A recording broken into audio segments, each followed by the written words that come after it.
قلت لي بالمركزية رحت سويت ثانوي ونيكي؟ المركزية الثانوية سويناها.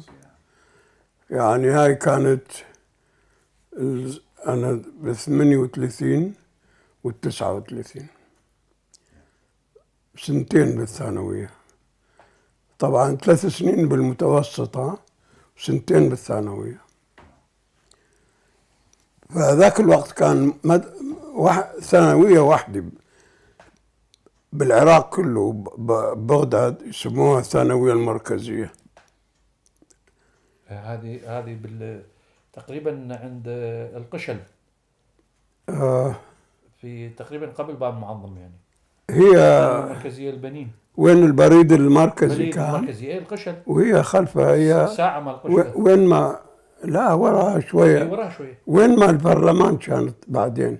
اي بعدين صارت أمانة العاصمة المنطقة. اي. رحت اليونيفرسيتي؟ ها؟ رحت الجامعة؟ جامعة؟ اي. قبل كل شيء هاي السنتين مال المدرسة الثانوية كانت سنتين كلش صعبة، لأنه بذاك الوقت كان دعاية نازية. كان اكو نادي يسمونه نادي قروبة. قروبة اسم السفير الألماني، وهذا النادي ياخذ يعني كل الطلاب مال الثانوية وكل المدرسين تقريبا هم أعضاء بالنادي. وذاك الوقت كل طالب اللي ينتمي إلى نادي قروبة يطعونه ربع دينار بالشهر. ربع دينار ذاك الوقت طبعا في المبلغ كان مبلغ، يعني ذاك الوقت بالمطعم إذا ندخل ناكل وجبة الكباب ولبن وشاي وخبز وطرشي ب12 فلس. ايوه. فأعرف يعني قضيت الربع دينار هذا ايش يسوي بيهم. فكانت ذاك الوقت دعاية نازية، بس هاي الدعاية النازية ما تأثر على الطلاب. يعني الطلاب مثل الإخوان، ما الولد ما عنده شعور أنه ضد اليهود. فمثلا صديقي وخل نمشي سوا وإيدي بإيده وبيده التباشير يكتب كافح الذباب اليهودي، وأنا يهودي ويعني قد أمشي. لكنه كانت هاي الدعاية والدعاية زادت ذاك الوقت. أولا كنا ذاك الوقت فتوة. نظام الفتوة أنه أولا نلبس ملابس عسكرية، يعني بالمدرسة ما نقدر ندخل إذا ما لابسين ملابس عسكرية، وبعد الدوام يودونا تدريب عسكري. هالنشيد مالتكم هذا هيا فتوة للجهاد. إيه. هيا مو إيه. كان هذا؟ إيه. شايف؟ فهاي شعار. كنت فتوة بالمدرسة المركزية، بالثانوية المركزية؟ كل الثانوية والجامعة. ثانوية وجامعة كانوا يلبسون فتوة. فتوة إجباري يعني ولا تطوعي؟ إجباري. الصبح يعني الصباح من نجي سوية باللغة مالنا. الصباح من نجي للمدرسة اكو عريف يفحص اذا لابسين مليح، واذا لكن الدقمة ما سواي في هاي الفتوة. وحتى مثلا هاي كانت مدرسة فرانك عيني هم يلبسون فتوة؟ لا ما يلبسون. لا بس الرسمية. وما كان فرانك عيني ذاك الوقت. ما كان فرانك عيني، كان مدرسة شماش والاليانس. زين امتى بدوا الفتوة؟ امتى بدت هاي الفتوة؟ بال33 يمكن. لا بس 37 38. شنو كان الغرض منه؟ هذه كان سامي شوكت مدير عام وفاضل الجمالي مساعد ماله، واثنينهم كانوا عندهم ميول نازية، وهذا الشعار ماله مال سامي شوكت اخشوشنوا فإن الترف يزيل النعم. هذا الاخشوشنة.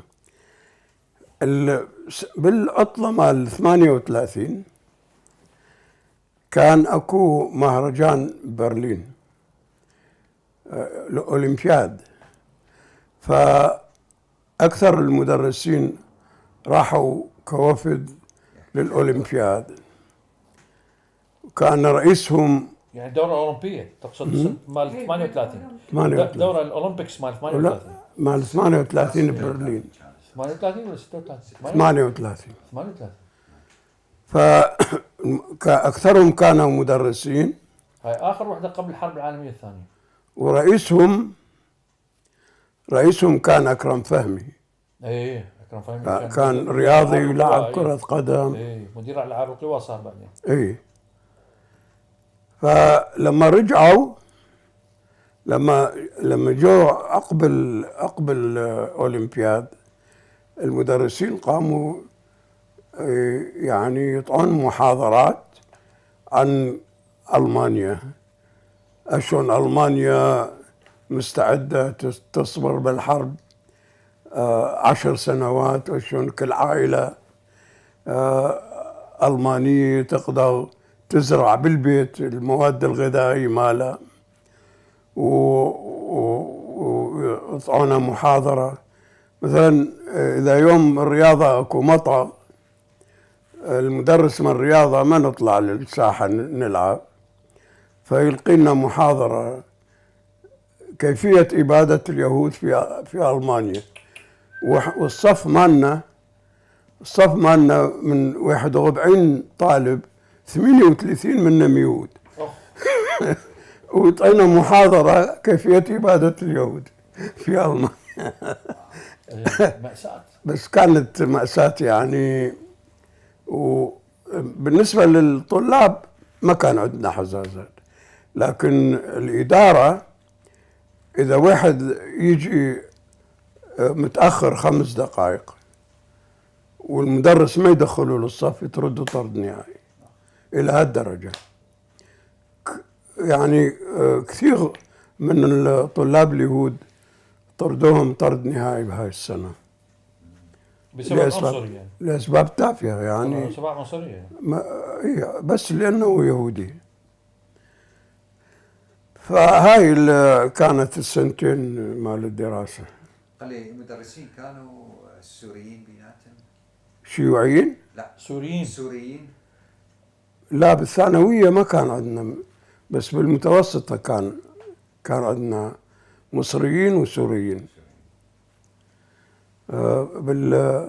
بالثانوية المركزية ما كان عندنا لا سوريين ولا مصريين.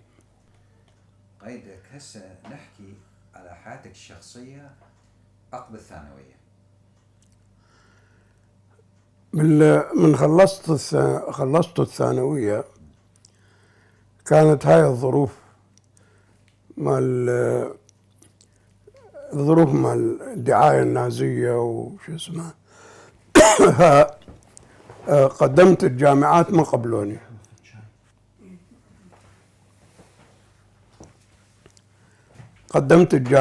قبلوني.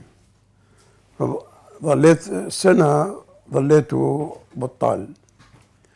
عقب السنة توظفت مدرس بالمدارس مال اليهود من الطائفة. درس يعني. عقب بال45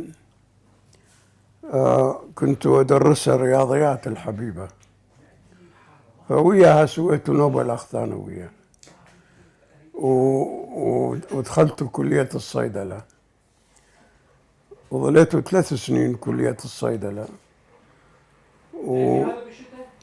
وبالسنة الثالثة لزموني أخذوني للسجن.